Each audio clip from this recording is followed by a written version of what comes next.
Pirmado na ni Pangulong Bongbong Marcos ang 2026 General Appropriations Act. Ang kabuang halaga ng national budget para sa taong ito, 6.793 trillion pesos. Sa kanyang talumpati, sinabi ni Pangulong Bongbong Marcos na ibinito niya ang 92.5 billion pesos na halaga ng ilang items sa Unprogrammed Appropriations o UA. Ito ay mula sa kabuuang 243 billion pesos na UA. Pinakamalaking pondo ang napunta sa education sector ngayong taon na may 1.3 or 1.345 trillion pesos o higit 4% ng ating gross domestic product. Naitala rin ang pinakamalaking budget na inilaan para sa healthcare sector na nasa 448.1 billion. Nasa 297.1 billion pesos naman ang pondo para sa agriculture sector kung saan bahagi nito ay investment para sa farm-to-market roads. Habang nasa 270.1 billion naman ang alokasyon para sa social services sector. Sinuportahan din ang Disaster Rehabilitation and Reconstruction Assistance Program sa ilalim ng NDRRMC sa pamamagitan ng paglalaan ng 15 billion pesos. At hindi nakalimutan ang paglalaan ng pondo para sa dagdag na base pay at subsistence allowance para sa military and uniformed personnel. I was with you all the way, by the way, because although I wasn't there, I was harassing everybody on the telephone. Mika, what's happening? Sandro, what's happening? Tito Sen, what's happening? Bing, what's happening? Real change could no longer wait. And so as we enter this year, let us take this opportunity to start moving forward with difficult but needed reforms in governance, to rebuild the trust in us, to strengthen accountability, deliver an honest and effective government to the Filipinos. Kahit pirmado na ni Pangulong Bongbong Marcos ang 2026 national budget, hindi pa rin tapos ang usapin para sa ilang mambabatas. Isa sa mga kumikwestiyon sa ilang probisyon nito, si House Senior Deputy Minority Leader Congressman Edgar Erice, partikular sa mga tinatawag na unprogrammed funds na posible umanong labag sa konstitusyon. Kaugnay po niyan, makakausap natin si House Senior Deputy Minority Leader at Caloocan Representative Edgar Erice ngayong tanghali. Magandang tanghali po sa inyo, Kong. Thanks for joining me. Kong? Yes, magandang tanghali, Angela. Ayun. Alright, Kong, so ito na nga po, pirmado na finally ng Pangulo itong 2026 national budget. Ano po ba ang inyong unang naging reaksyon dito? Well, sinasabi ko naman na yung 2026 national budget na yan ay malayo na maayos kaysa dun sa tatlong nakaraang napaka-corrupt na budget in 2023, 2024 at 2025. Nabusisi naman namin yan. Kung mayroong mga nakalusot dyan, ay madali nang ma-check sa Oversight Committee ng Kongreso sa implementasyon. Subalit sabi ko nga, bakit sinama pa rin yung unprogrammed appropriations? Yan yung question. Dahil maliwanag naman dun sa PhilHealth decision ng Korte Suprema, may isang opinyon, yung isang maestrado, si Justice Hernando, na sinasabi niya, all forms of unprogrammed appropriations are unconstitutional. Dahil maliwanag naman sa Section 22, Article 7 ng ating konstitusyon, dapat lahat ng budget of expenditures may katapat na source of financing or revenue. Itong unprogrammed appropriation, walang katapat. Kaya hindi ito constitutional. At kaya nga sabi ko, para matuldukan na rin, kasalukuyan kong ginagawa na yung pinag-aaralan namin at pipilitin naming ma-file ngayong linggo na ito, yung isang petisyon sa Korte Suprema. Kino-question namin yung presence ng unprogrammed appropriations. Alam mo, nakita ko kasi, yan yung pinagmula ng mga malalaking anomalya noong nakaraan. For example, yung 399 billion in the 2024 and 2025 budget na nakalaan para sa equity ng mga foreign assisted projects, sa halip na gawing program funds o mandatory yung pagbabayad, ay inilagay ito sa unprogrammed funds. Yung unprogrammed funds, wala namang source of financing yan. Kumbaga sa anong pangako pa lang yan. Tatlo lang ang source niyan. Either mangungutang muli, matagal naman ang pangungutang, new taxes. Pangatlo, yung savings. Lahat yan, hindi definite yan at matagal yan. Kaya nangyari, dahil nilagay sa program funds, hindi napondohan. Ano nangyari? Na-delay. Yung foreign assistance project, Metro Subway, dapat 2028 tapos na, napapakinabangan na sana natin. 2032 na. Yung PNR Elevated Railway, dapat 2029 tapos na, 2032. Dahil dyan, 20% additional cost.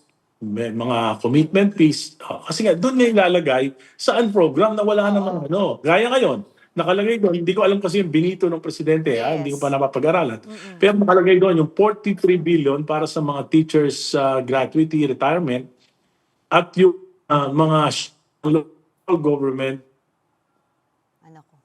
Kong? mandatory dapat sa program funds to. Oo. Kasi Kung nawawala pondohan, po kayo, paulit lang po. Medyo Amen. nawawala po kayo, Kong. yung Napuputol po kayo. mga teachers at yung mga local governments. Naputol po kayo, Kong. Baka po pwedeng pakiulit lang po. Hello? Opo. Hello? There Hello? you go. Yan. Kong, go ahead po. Yan. So doon po, Yun na nga. hindi po Ang natin sab- alam kung ano po talaga yung eksaktong binito doon ni Pangulong Bongbong Marcos doon sa pero program whether funds. it's Pero whether it's 1 peso or 100 billion yung natira, it's still a program appropriations, and it's still there is a constitutional question. So we might as well bring it to the Supreme Court to finally rule on this matter. Oo. So kailan po natin nakikita? Within this week po ba maisasampa po natin ito sa yung petition po ninyo sa Korte Suprema? Hopefully, I'm trying to get the copy of the veto message of the President. Is this going to be just you or meron po kayong mga kasama po na budget watchdog? Kasi ano kami ngayon recess, kaya hindi ko nakakausap pa yung mga kasama ko, hindi ko alam kung may sasama sa akin. Pero just the same, para ma-facilitate whether may kasama ako wala, I will file it hopefully this week, pinakamatagal na next week. Okay, so just to be clear lang po, Kong, ang hindi lang po kayo sang-ayon dito sa budget na to ay yung unprogrammed appropriations lang. Hindi po ba kayo, okay lang po ba sa inyo yung mga ayuda-ridden funds na sinasabi po ng ibang mga watchdog? Like yung maifig, ganyan. Alam mo, hindi naman ako against doon. Although, sabi ko, masyadong malaki. Kaya lang, siyempre, it's the rule of majority. Naiintindihan naman natin na kung ano yung programa ng gobyerno, ipaglalaban nila yan at siyempre mananalo yan sa Kongreso at nire-respeto natin yon. Ang hindi natin marespeto yung unprogrammed appropriation sapagkat may question ng constitutionality. So yung mga napondohan under program funds, ang role ng minority is to bantayan to. Pero yun nga po, no, yan yung role. Makababantayan mo. Okay. Pero yun nga po, ang ilang po nagsasabi na mga pumapabor po dito sa unprogrammed funds ay sinasabi nila ang dinadahilan dito, buffer po ito ng gobyerno kung sakasakaling kinakailangan, like yung mga nangyari po mga bagyo sa atin, doon po nakuha yung mga pondo doon. Mali yan. Kasi meron naman 5% Right. na calamity fund. Kung bumagyo, may pagkukunan. Mag-certify lang ang presidente na may calamity, makukuha nila yung 5% of ng pondo natin, nakalaan yan for disasters. Ngayon, yung iba naman, kung meron talagang sure na pagkukunan ng pondo, madali naman mag-supplemental budget sa Kongreso dahil super majority, ano naman ang kinakatakot nila na hindi makakapasa.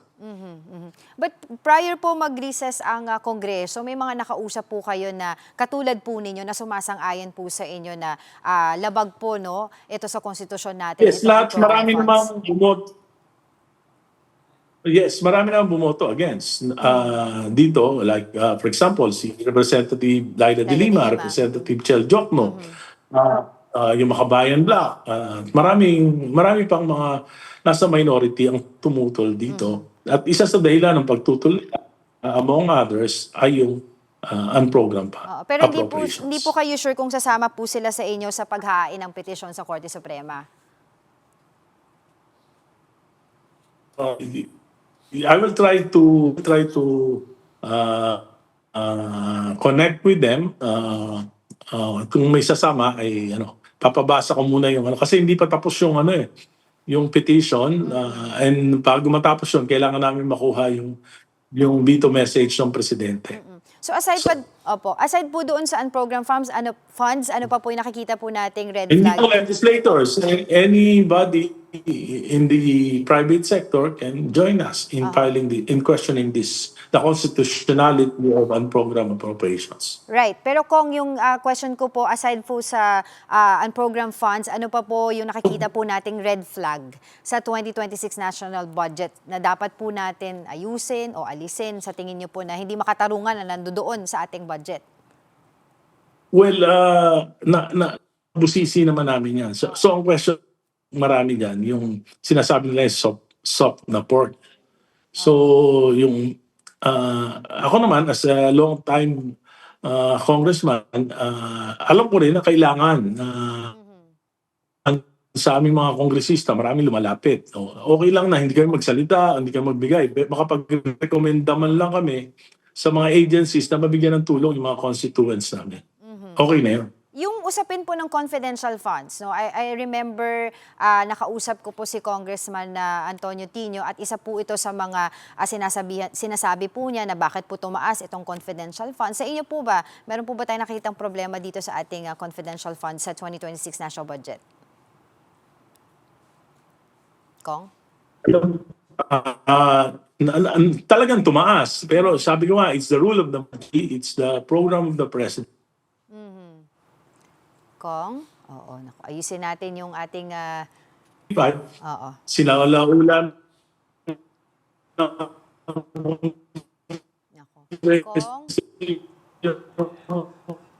Kong, sorry po. Pinabayaan niya. Okay na, okay na. Oo, yun. Nawawala-wala po kayo. Sayang po at importante po yung ipong sinasabi. Kung sakasakali pong pumabor ang Korte Suprema... Hello? Opo, hello? Can you hear me now, Kong? Yes, I can hear you. Ayun po. So kung sakasakali pong pumabor ang Korte Suprema sa inyong posisyon, ano po ba yung magiging epekto nito sa pagpapatupad ng 2026 national budget? Ay, wala. Yung program appropriations mo, wala. tatanggalin lang. Pero tuloy naman yung iba. Oo, yung tuloy ibang- naman. Tama naman. Okay, so At least matuldo ka na, di ba? Exactly. Oo. Pero taking this time, this opportunity na rin kung to ask you, doon po sa naging pahayag ni Congressman Toby Tiangco, nung Friday po yun, if I'm not mistaken, na matagal na daw pong ibinibigay yung tinatawag na break bonuses sa mga mambabatas tuwing may congressional break, gaya po ng Pasko, Undas at Holy Week. Umaabot daw po ito ng 1.5 million pesos. Is this true? Nag-ugat po ito dun sa sinasabi ni Congressman Leandro Leviste na meron daw po kayong bonus. Mali yung term, mali yung term na bonus kasi matagal na ako sa Kongreso. Yes po. Siyempre, additional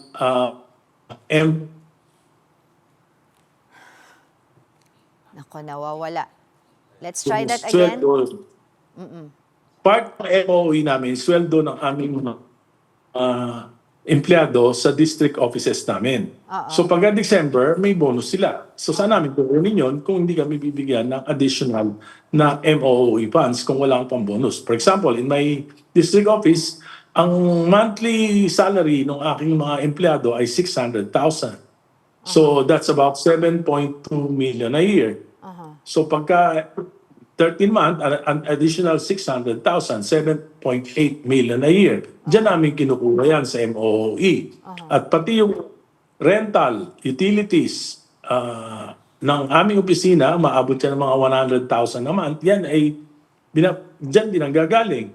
Yung supplies namin, both in Congress at saka dito sa aming district office, lahat ng office supplies, office equipments, office furnitures, fit out ng aming mga opisina, lahat yan galing dyan. Kaya pag kinuwenta nyo lahat yan, kulang pa. Sa totoo lang, kulang pa. Pati yung sweldo namin na iabono namin. So yung sinasabi din po ni Congressman Leandro Leviste na Christmas bonus, wala pong ganon. Walang ganon. Hindi yan Christmas bonus. That's additional MOE because we have to pay the bonuses of our employees. At Doon ang natanggap nyo gagawin. po yun? Natanggap nyo po ba yun bago mapirmahan, maratify yung budget? Or prior pa? Yes, natanggap namin. Pero no pa rin kami. Hindi makaka-influence yun. Oo. Kahit whether we vote yes or no sa mga legislation, whether we speak against the government, natatanggap namin yan. Bakit po kailangan nung ganong MOOE para po sa mga sweldo ng empleyado ng kongresista dyan sa Congress? Kung hindi po ba yun nasasama na, no? Please enlighten us po doon sa Kasi yung- ganong issue. Ang empleyado namin sa Congress, 6 lang. Yun yung sinusweldoan, 6. Para lang yun doon. At kulang pa rin nga yun eh. Dahil Chief of Staff, tapos Legislative Political Officer, tapos Secretary, tapos driver. Yun lang, 6. So sa inyo po, magkano yung eksaktong amount po na natanggap po ninyo for this? Basta ako, on the average, mga 1.7 million a month, including my salary of 260,000. Oo. So yung pang-operating expense ko, lumaabot lang yan ng siguro mga 1.4 million a month.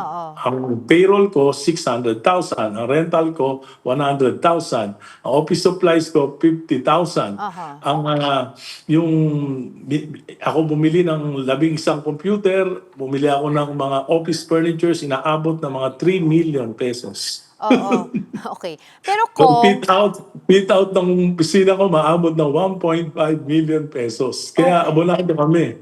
Abonado kami. Abonada pa po kayo. Pero kung ito po natanggap nyo bago magpasko, sabi nyo po para doon sa mga bonuses, di ba po, ng inyong mga empleyado. yes. Pero, Yes. tuwing kailan pa po kayo nakakatanggap ng ganito? Every month, meron. Kaya lang maliit, 700,000 yung MOE. So, pang ano lang yun, opisina at sweldo. Every month yan. 700,000. Pero yung sinasabi na bonus break bonuses, like tuwing undas, Holy Week, do you also get that also? Yes. Magkano po yun? Mga 1.5 million. Pero bakit po sa inyo, sabi nyo kanina, every month may 700? Ba't pa iba-iba po? Lahat po ba ng kongresista ganon? Hindi. 700 Iba is yan eh. 1.5? Depende sa position mo. Kung may committee ka, syempre kailangan mo ng additional staff para sa committee mo. So, nadadagdagan yung MOE mo. If you are saying kung na dito nang nilalaan yung pondo na binabanggit po natin dito, na allegedly sinasabi ni Congressman Leandro Leviste na Christmas bonus po ninyo, bakit po hindi ganon yung tingin ni Congressman Leandro Leviste doon sa amount na yon? Bakit po parang may sa kanyang Alam mo, parte ito ay bayad para sa pag-ratify ng budget? Hindi naman kasi nga ako bumoto ako ng no. Bakit naman natanggap ko rin? Kasi alam mo, naunawaan ko si Congressman Leviste. Kasi siguro alam mo naman na bago lang siya, hindi niya alam yung kung paano mag-operate pa ang isang congressman. At naintindihan ko rin siya kasi alam mo, ang ginagastos niya, 100,000,000 sa distrito niya eh. Hindi naman namin kaya yun na mag-abono, di ba? 100,000,000 yung ginagastos sa kanyang, kasi bilyonaryo siya. Hindi niya kinukuha yun niya, hindi niya kinukuha yung mga MOE niya. Ibig sabihin, lahat inaabonohan niya galing sa kanya. Pero hindi naman gano'n ang Naku, nawala na naman tayo. ang prinsipyo nga. Di ba? Ang prinsipyo doon, dapat i-compensate mo talaga lahat ng mga government officials na upang sa ganon, wag na sila magnakaw. Di ba? Saan namin kukunin? And how do we account this, Kong, sorry to interrupt you, but how do we account this bonuses, no? Or yung mga MOE Kasi na nga, iba-iba. binibigay po sa inyo? Iba-iba kasi yung, halimbawa, for example, iba-iba ang committees, iba-iba iba yung paraan ng paggastos. Iba-iba rin yung number ng staff. Depende sa pangangailangan mo. So, sinecertifyan na lang ng mga congressman, ito yung ginastos namin. Pero pag sinecertifyan namin, dapat ready kami anytime na buksan yung libro namin na meron kami. Na ito ay, for example, in my office, you can go to my office, tapos umispeksyonin nyo yung payroll ko, inspeksyonin nyo yung mga gastos ko dito, at magugulat kayo. Oo, na kayo Paano po ay kami nag-aabono. Magkano po na abono nyo, Kong, if you don't mind me asking? Yung sweldo ko, hindi ko na nadadala sa misis ko. Hindi ko na nadadala sa misis ko. Mabuti na lang. Tapos na yung mga anak ko, may kanya-kanya na silang hanap buhay at meron din akong negosyo. Pero kung wala yon, wala. Ngayon, yung mga ordinaryong congressman na walang pagkukunan, matatalo yan. Dahil pinupunta kami ng mga tao, di ba matatalo? Sino yung mananalo? Oo. Yung ang kapatid at mga anak, ang mga tatay ay governor at mga city mayor na may malalaking pondo. So eventually, pagka hindi mo binigyan ng karampatang suporta yung mga congressman mo, ang magiging kongreso natin, representative ng mga mayayaman at ng mga political dynasties. Pero I remember kong kasi nung lumabas tong issue na to, no, may isang congressman, I forgot the name, nakalimutan ko, sinabi niya, hindi nga daw po bonus, pero panggastos sa mga Christmas party. So, depende Well, pa rin yung kung kanya-kanya. saan yung gagamitin. Narinig ko, si Deputy Speaker Puno, nasabi Yun, niya, sa barangay, Christmas party, part din. May ako, nagbibigay din. Kasi, hindi lang ang barangay, pati mga church groups, humihingi sa amin ng tulong. Pati mga kabataan, o mga may sakit, na halimbawa, ang kailangan lang 500 pesos na gamot. Pag pumunta sa DSWD, aabutin ng mga 1 linggo. Mamatay na. Alam nga namang hintayin ka yun. Kami, direkta kami. Humingi kami ng tulong ng eleksyon. Binoto kami. At alam mo naman na pag binoto ka, ang iniisip nila, pag panahon ng kagigpitan nila, pwede ka nila lapitan. Yeah, pero Yan kung ang with all problema. due respect, di ba po ang trabaho naman ng Congress, ng isang congressman ay for legislation, gumawa ng batas. Hindi po para magbigay ng mga... Hindi totoo yun. Hindi totoo yun. Kasi may constituency kami. Ano ibig sabihin? Pag for example, infrastructure, kailangan namin na tingnan ano ba yung mga problema dito sa aming lugar. So kailangan namin magkaroon ng mga consultation. Kailangan namin silang kausapin. Pupunta kami doon sa lugar nila. Magkakaroon kami ng mga dialogue. Pagdating doon sa dialogue, may logistical requirements to conduct dialogues. Gastos namin lahat yan. Sa education, meron kami gaya ko, may education summit ako para malaman ko yung mga problema ng edukasyon dito sa aking distrito para sa ganon mag-reflect ito sa Regional Development Council, sa City Development Council para maisama sa national budget. Paano? Anong gagawin ko? Di syempre, kailangan gastusan ko yung aking education summit. So, hindi nila alam na mas malaki ang trabaho, yung constituency work, mas malaki dun sa legislative work sa Kongreso. Ang nakikita lang yung sa Kongreso. Ang hindi nakikita, yung trabaho namin dito. At kung pupunta kayo sa opisina ko, dito sa district office, makikita nyo kung gaano kalaki yung trabaho. But if you feel na hindi pa po gaano maalam si Congressman Leandro Leviste sa mga patakaran dyan sa Kongreso, naisip niyo po ba na siya ay kausapin? Para... Nag-usap na kami. Nag-usap na kami. Actually, nag-uusap kami, pinapayuhan ko siya. Kasi magaling naman si Congressman Leviste, bata pa lang. At sabi nga ni dating Pangulong Presidente Marcos Sr., kung merong advantage yung mga bata, pwede sila magkamali. Oo. Pero kung... Pagka nagkamali kami, medyo matanda na kami, nakakainis na. Nakakahiya na. Nakakahiya na. Oo. Pero kung... So, tinuturuan ko, huwag natin sayangin. Yung mga bata na ganyan, aggressive, kaya nga, sabi ko, you cannot fight many battles. Okay, so Kong, before we let you go, naalala ko yung sinabi mo, pwede namin tignan yung MOOE mo. Baka naman pwede nyo isend sa amin para makita po namin yung inyong mga pinagkakagastusan. Yes, pwede kayong puntahan nyo ako sa opisina ko, tingnan nyo yung operations ko. Okay. Kung gusto nyo, tomorrow morning, I'm available here at pwede nyo makita yung records ng mga nagastos ko. At mabibigla kayo. Sige po. Titignan namin yan. Tapos makikita nyo yung magnitude ng operation. Alright, sige, maraming salamat. Makikita nyo na yung opisina ko sa Congress, 6 lang ang empleyado dito, mga 20. Sige po. Maraming salamat po sa inyong oras. As always, House Senior Deputy Minority Leader, Congressman Edgar Erice.